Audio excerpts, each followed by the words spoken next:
Hello everyone, I'm Ezra Silver. This little intro sequence just to tell you that this wasn't the initial plan, this video. I was actually supposed to record Super Mario 3D World today, but I don't have the necessary things and it won't put the game on OBS, so I can't record the audio, and therefore I can't do that, and I didn't feel like playing any other game really, so I was trying to think of other things I could do on the computer, and one of them was to react to something, and so I decided to react to my drama performances. It hasn't been a full year since I've done them, but since in like a few months I'll be back in drama, I figured it's an ideal time to react to them, and also just to see how different I was back then, because a lot can change in time, and I don't remember how much time has gone by since I've done them, but a lot can change in that time. So I was just gonna break them down, kind of do like a new Rockstars style breakdown of the video, and tell you all little details and hints and background info on the production of all the performances. So enjoy. By the way, it is 10:23 p.m. So, yeah, enjoy. Okay, so the first performance I did in drama, if I go to YouTube, right, would probably be my monologue. No, it was my radio play. So, Frankenstein radio play. Oh boy, can't say, okay. Real Silver. There we go. 6 months ago. Wow, it's been half a year since I've acted in that class. Oh boy. Wow. It does not feel like 6 months have passed. But alas, let's get started. This is the radio play. Just a little bit of background information. The class was divided into 3 groups, and we all got different radio plays that we did behind a screen. We just read our scripts, and then the basic gist of it was that we had to determine what voices to use, if there was going to be any music, any sound effects to give the general atmosphere of the event. And I got put in the Frankenstein radio play. So,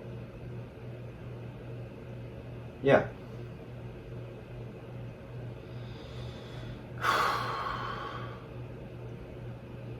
I don't get a... Okay, fine, sure. Also, by the way, the king dice is my my cursor, in case you're confused. So, let's go. Let's just back it on up to the beginning. I remember this intro. This was before the podcast.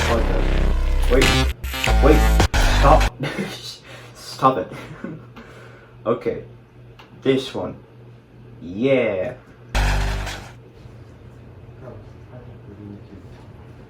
Okay. So I might not remember everything, which is, you gotta take this with a big caution. Oh my god, my hair was short and not dyed, and I had tape on my hand. I remember that. Okay, so that right there, just to break that down, that was part of our set. It wasn't something we necessarily needed to do, but basically we set up all these sound effects in like a playlist on, I believe it was Malika's phone, and so and no one else did this, but the general gist is that it was just it kind of breaks it in a way because we're behind the screen the whole time, but they had this idea for me to go out and turn the radio on, and so I kind of missed my cue just slightly because we didn't really practice it all that much, but yeah, I turn on the radio. And then I go back and then the performance starts, and it all comes from the radio, as you're supposed to expect. But man, my hair was short.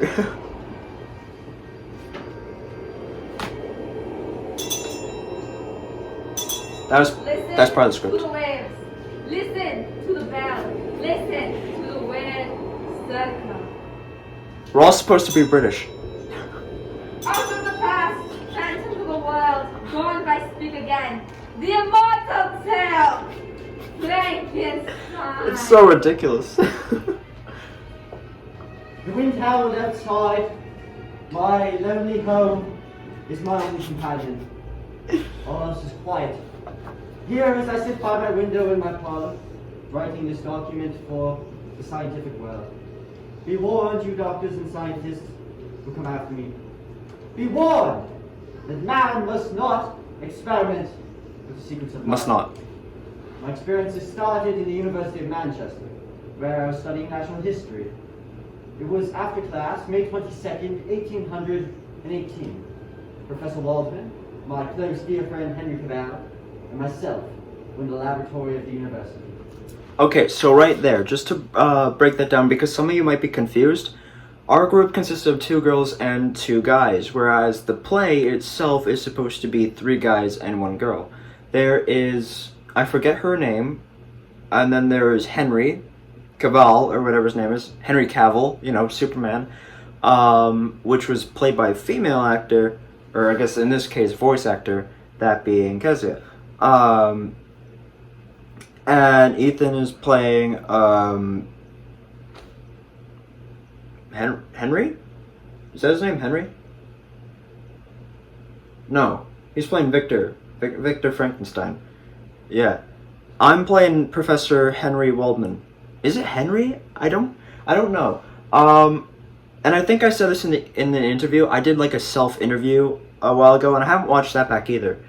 But for those of you who don't know, I think I said it there too, but just in case you don't know, my voice this whole time, from the very beginning, was a mix of, you might actually be able to hear it, but for a British voice, I mean, I can do a British voice because I am British, but to give that, like, old man feel to it, because I was the professor,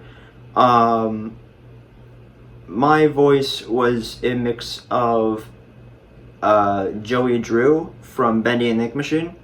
You know, the Henry, so soon. And then Bane from The Dark Knight Rises. And they sound kind of similar, but I put both them together anyways to make that voice. Yes, the fire rises. And so, you know, that's how the voice came to be for Professor Waldman. Victor Frankenstein, your persistence amazes me. Someday I shall sit at your feet and allow you to teach me. Thank you, Professor Waldman. You can kind of hear the Bane in, like, the way I speak. Well, frankly, Victor, I prefer mysticism. That's because you're a mystic, Henry. Boy, Henry's no more mystic than I am. He just loves to avoid arduous work. See, mine's like a deeper vein, but the deepness comes from Joey. Well, if you prefer to put it that way, I rather think of you as a student whose nervous structure does not take kindly to natural history. Well, the professor's kinder to you than you are yourself, Henry. Well, if I worked as hard as you do, Victor, I'd probably wear that same gaunt and sleepless look that you carry around.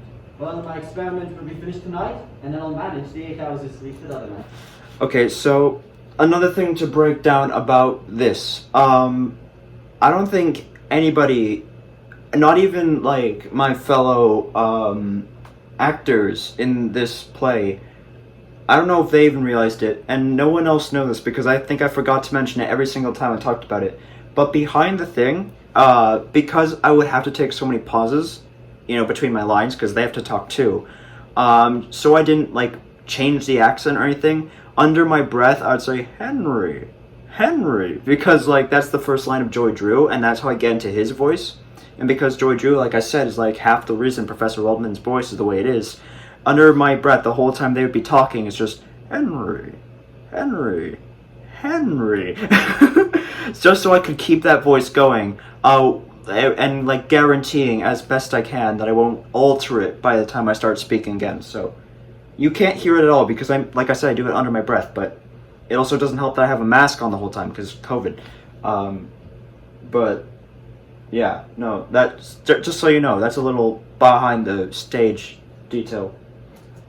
And This is a good experiment that we finished tonight. Well then, will you tell us just exactly what you're doing in the basement, Howard? I'll tell the entire world. As a matter of fact, I stayed after class tonight, Professor Waldman, to ask you to join me this evening in the basement of my place to watch the completion of my work. Oh, Well, how about... another thing, I just remember this. This is actually the second take we did of this. I think I mentioned this in the interview as well. But we didn't record the first time. And the thing was, we weren't actually supposed to record. Well, it wasn't a requirement. We weren't going to record. The teacher, Miss Chegas, she would take like pictures and videos and whatnot. But we weren't recording, like it wasn't a requirement to record. We actually did this during lunch, our lunch period. And this was the second time we had done it. And we did it again, not because I wanted to put it on YouTube. That it wasn't because of that, or I wanted to preserve the memory or anything. The only reason that I recorded it, and it was recorded off my phone, but the only reason I recorded it was because a later scene, if you've seen this before, then you know the scene. If you haven't, then you should, I'll put a link to it in the description below, or in the annotations. But there's a scene where Frankenstein's like murdering me, right? And so me and Ethan never got to see that scene because we were the ones that did it. So we can never see us with with the strobe light and everything because we were doing it behind the stage. But the girls got to see it, the class got to see it, we didn't get to see it. So the primary reason that you get to see this right now is because we wanted to record it so me and Ethan could see just how insanely good it looked. Because that was everyone's favorite part, by far. But we wanted to see how good we looked, and that's why it was recorded in the first place. And then the other performances I just wanted to record anyways. The only one I missed being the ritual. God damn it. But yeah, so anyway, this is the second take we did. So this is not the original version. Unlike the other ones, this is not the original take of this performance. Come to me. Well, I don't think I dare invite more than one, Henry. And the professor's more interested in this type of procedure than you are. I shall be delighted, Victor. I remember The that. best friend who never knows what's going on in his own home, that's all. Well, not at all, Henry. But I thought you'd entertain Elizabeth for me. Elizabeth, Well, the that's professor and I her. are hard at work. Entertaining Elizabeth would be a delightful thing, my boy. You know, I think you trust me too much with her. Have you met Victor's fiancée, Professor Waldman? She's one of the most charming. Yes, Elizabeth was one of the most charming, beautiful women I'd ever known. I'd been in love with her. I feel like, as a critique, not that it matters much anymore, but I feel like as a critique, I feel like we could use some music, because I can understand how the viewer might get confused between the times that Ethan's narrating and the times that Ethan's talking in the flashback. So, I guess, I know one critique that when we did the play, but we could probably have fixed that up if we tried. Ever since childhood. But even my love for Elizabeth couldn't dim my passionate zeal for the work I was doing. Zeal. It was 8 o'clock that evening. Henry, Elizabeth, and I were seated in a pub, and Elizabeth was saying, I'll be so glad. Victor, darling, when this is all over, if only you knew how time you looked. the minute my work is done successfully... It's all coming back in like flashbacks to me. I promise you, Elizabeth, we'll be married and off to Switzerland before Henry has time to lock up this place. But first we find out about that secret in the basement. Well, Henry seems like he's being eaten up with curiosity. I don't blame him. I'm suffering pangs of what's all about too. Well, you'll both know soon. Wonder where Professor Waldman is. He's late. He'll be here soon. Victor, stop pacing the floor, sweetheart. I think I'll start my work downstairs. Please send the professor down when he arrives, will you, darling? We'll come down ourselves and take a look around, or will I turn into a pillar of salt for peeking? Oh, nobody ever turned into a pillar of salt for peeking, Beth. It was only for looking back. Oh, nothing like a good practical working knowledge of the Bible for scientific experience. Starts in our logo. Yes, and I thought jokingly of that paragraph from the Bible then. And she was turned into a pillar of salt. But what about a man who looks back? There's no ready reference for him, or for me. I went downstairs to my laboratory a little past 8, opened the door and began to tinker, to pass time more quickly. And every sense was alive, taut and waiting for the sense of what was to come. Okay, so I don't know why I keep trying to pull these things off, Okay, so a couple things. So you heard like bangings of like metal, kind of like in the thermos or a pot. Yeah, that was, as I was saying, we record this at lunch, so people are still eating while we're doing our performance. But the main reason I paused, just to break it down, that knock right there is one of the few, if not the only, sound effect that wasn't in the playlist. We had these kind of like these really large rectangular boxes behind us. It's just part of the play, just to add levels and whatnot for performances if we need it. You see them when we do Stressed, but basically Kezia would knock on the wood, knock on the boxes, and that would create the knocking sound effect that led to that. So there you go. That is that performance, or that's just the practical sound effect. The one sound effect not recorded and played through YouTube. Knocking on the side door. We stepped from the laboratory directly into the forest, which was Goddamn hair. I looked out then. Good evening. Oh, did Elizabeth tell you to come down this way, Professor? No. Found the action point. May I help you with your coat, sir? No. You proceed with your work. Nothing like trivialities to an earth scientist at work. Ah, there we are. Oh, please, follow me. Ah, Professor, the into fire lab and right. see for yourself what this is all about. Well, I feel that I'm in for most of the celebrity evening. I wish I had more students fashioning your mold. Well, Professor, here is my... Why? What's this? A full-size replica of a man. Well, yes, only he isn't full-size. He certainly has fashion on the grandest scale. I should say this creature standing up would be approximately 8 feet 2 inches tall. Oh, you should have been an artist, Victor. It's the perfect reproduction. What did you make of it? What? Clay? Animal flesh. Flesh? Yes, please, do feel it. Oh, it feels like the body of a dead man. Or the body of a man who has not yet been brought to Oh life. Christ. His body is complete in every detail. Heart, lungs, teeth, and even the fine nervous system. Yes, interesting. Yes. How about the brain cells? Well, yes, adult brain cells. He's quite handsome, don't you think? Well, to each man his own taste. It's the best reproduction of a man I've ever seen. But actually, his face is hideous. As a plastic surgeon, my dear Victor, I cannot give you much credit. Well, what do you intend to do with this bulb? You see this test tube I have here? Yes. I will fill the hypodermic needle with it. Now, I'm going to inject the full 8 ounces into the vein directly above the heart. But why? Why? Please do watch! You see, Professor, quite by accident, I stumbled upon the secret of life. We've been bringing small one-celled creatures to life for quite some time now. The secret of life? Yes, within 30 seconds after the injection. The creature, he will live. You're trying to play God! Victor, it's Hazard! It's science!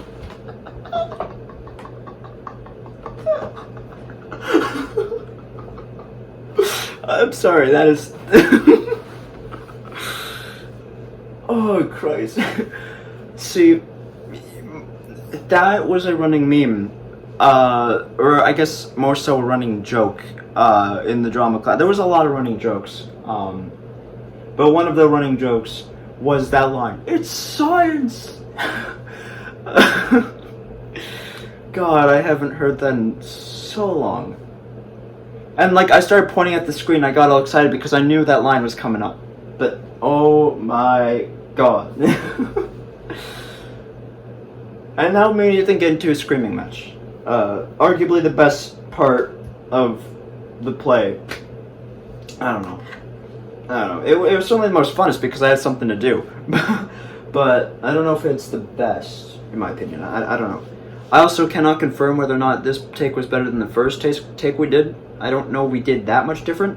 Also, I don't remember when, and probably because you can't hear it, but we were supposed to have this sound effect. I think when he was talking about the hypodermic needle and all that, we had a water ball that we shook, and the water splashed around to kind of like give that potion you feel like, oh, you know, he's got the substance right here. But it just never produced a loud enough sound for anyone to hear, so I think the time's already passed, and that's another practical sound effect, but one that never ended up, it didn't change anything, but yeah. Anywho, let's go on with the argument. get ready for me to let out my inner British. I think I really just let go of the Bane and the Joey. I mean, I try and keep it, but I mainly just let go of the Bane and the Joey and just go full British. Because I am British, but I think I just go full British here. I'm making a new race far finer than the present one. Larger in structure, stronger, heavier and healthier. The race will be able to survive on nothing but nuts and berries. With a greater capacity for feeling. Victor! For the love of heaven, don't go through this experiment! No man living has the right to tamper with the secret of life! You've created a monster on that floor! You've no idea what will happen if you go through this! Watch, Professor. The injection. I only hope and pray this is a failure. It can't be. His eyes! They moved! Watch him, Professor! That's supposed to be him breathes. breathing. He's like a baby, first realizing life. His hands, they touch the floor. I can't get the sight of Benedict Cumberbatch out of my head now. Focus on the world around him. He's hideous! Yes, he is hideous. And his skin far too much like parchment, I'm afraid. Victor! Get rid of that monster! He's trying to stand up. If that mind which you've created is twisted, have you any idea what kind of burial is in England? As a humanitarian, I feel it's my personal duty to do this now! Put that knife down, Professor. No! I can't let... Oh! No! He's got me in the clutch of his hands! Command him to stop this! Victor! Stop fighting him, Professor. He's just frightened. He has the same reaction as a child who grabs and won't let loose. Let me go! Oh!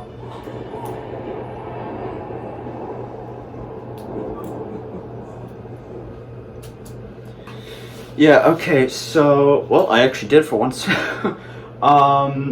That part, that was like, that one's kind of like hand in hand, both good and bad, because the point of a radio play is that you can't see any of the things that are happening, so it kind of breaks the kayfabe of it.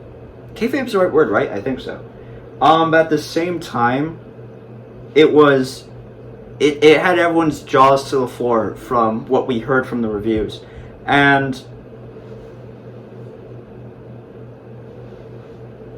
alright then. And, what was it? Basically, the general gist of that was we used a strobe light, as I mentioned a few times now.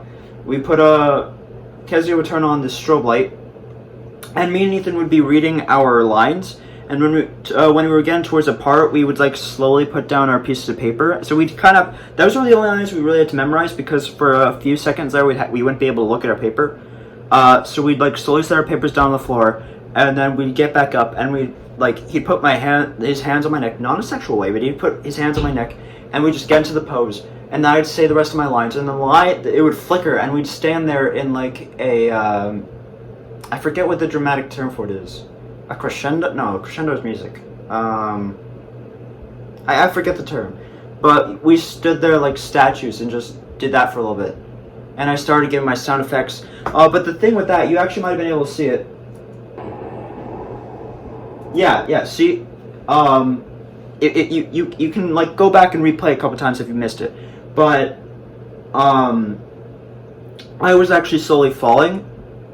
Not because I was intentionally, but like, that was kind of the point, is that he was killing me, so I was getting more and more lifeless. But thank God that the strobe light turned off when it did, because immediately after the strobe light turned off, I fell back, so Ethan had to catch me because I bent too far back. So I was like so scared because I accidentally I fell back, so I was so scared that I made a noise. Luckily, I don't think I made a noise, but I got really close to this take. Because I accidentally bent, I went limbo too much. But thank God for Ethan in that moment. He saved the performance from being something. Anyhow, I'm dead. The only performance where a character of mine dies. But alas, it's a worthy death. You know, it had to happen. Whatever.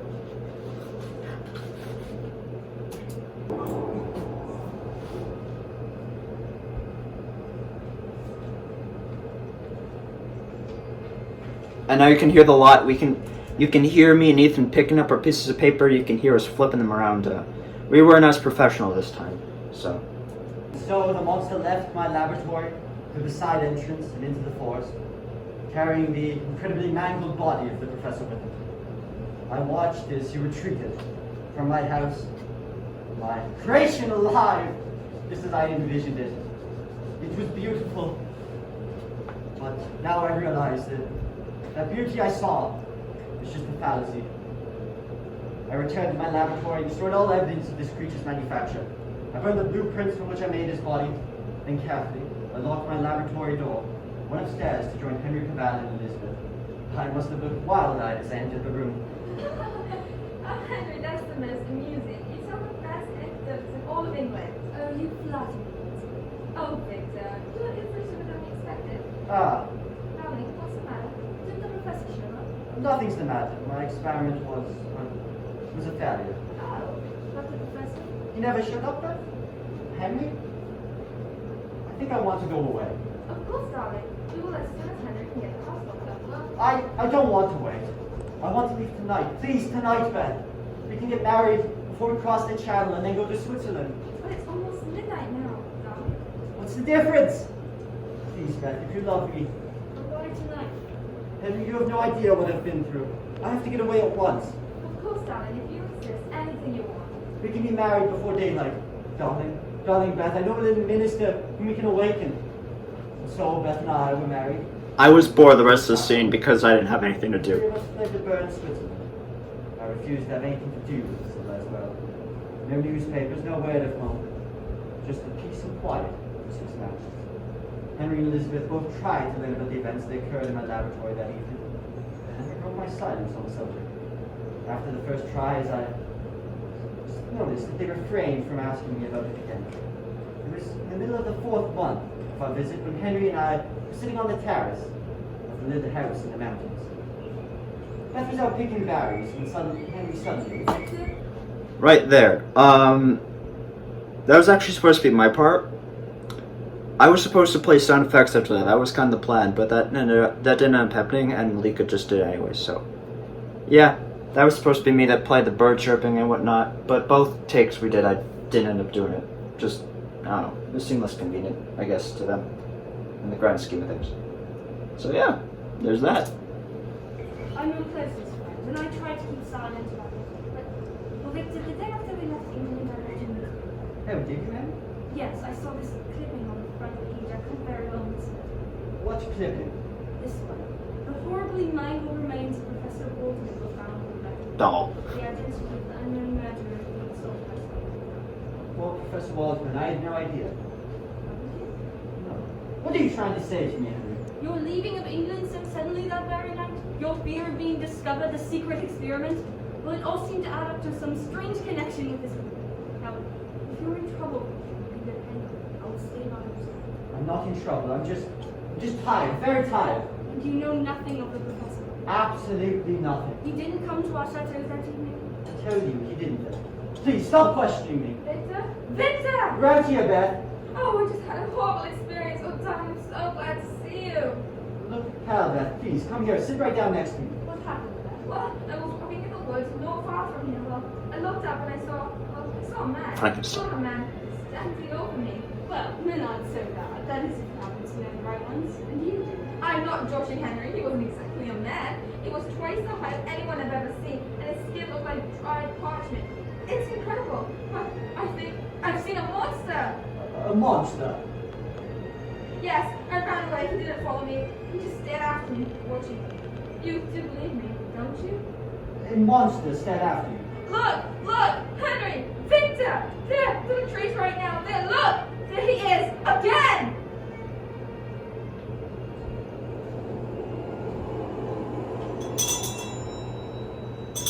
I never understood what the point of the bells were.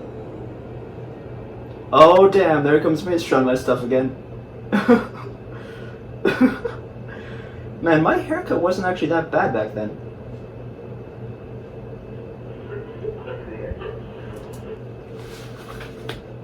You could see me look up. I was so awkward right there because I was like, they told me to go to get ready to turn off the radio. And so I went. But they didn't start playing the radio cue for me to start turning it. So I just stood there like, Was not supposed to come.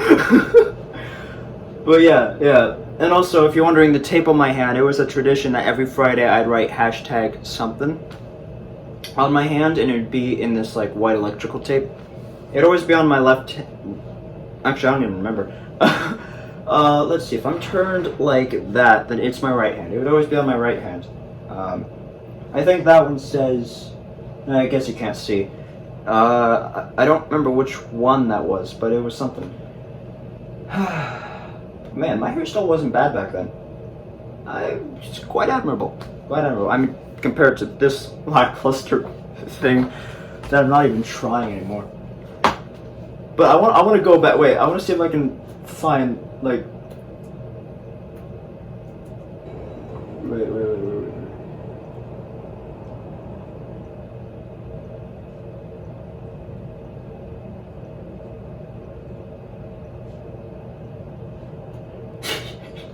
I did it!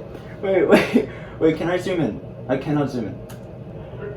But you saw me start to look up because I was like, wait, is something supposed to be happening? And then it goes away. He's sad.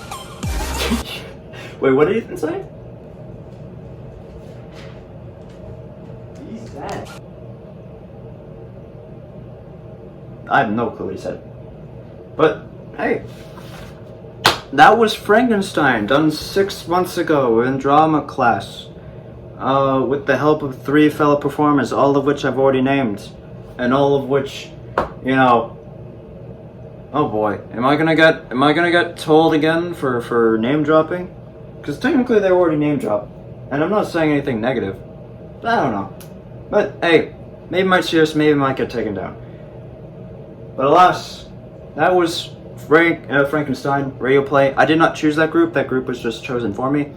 So the next performance I did would be Rituals. Rituals, obviously, I don't get to show you because I didn't get it recorded, which was unfortunate. But hey, that was Frankenstein. It's a decent play. Some in our class would, I mean, obviously you can't compare it to the other ones, but some in our class would say it was the best out of the 3 performances. And yeah, like I said, my voice was inspired by 2 people into 1. But you can definitely, if you watched any of my other videos where I get mad and I start yelling and I go British. I do go British when I have to put a lot of emphasis on words, examples, getting mad. So you could definitely tell there when I started yelling at Ethan in our argument that I just kind of dropped the voices and went my full British. And that, you know, it wasn't intentional. I really tried to keep the voice, but if I were to project my voice that way, it always just goes that kind of British. So I guess that's a critique for myself. I don't really have any other critiques really. Especially looking back, you know, I guess I get to judge my past self to improve on the future. But I don't know. Not much. There's not really much to critique because we didn't really do much but voice act. But yeah. So, anywho, that's been that. Next thing I'll be reacting to is the monologue I did, where I play the character of Connor Rubin. So, I'll see you guys there with that. Like I said, you can check out the original video to Frankenstein's radio play in the description below if you want to experience it for yourself. It's also in the annotations and stuff. And I will see you guys next time. That's not my outro. Thank you guys so much for watching. I'm as a silver, like, comment, subscribe from this. When gaming vlogs about it comes, I'll see you all very, very soon. Later, guys.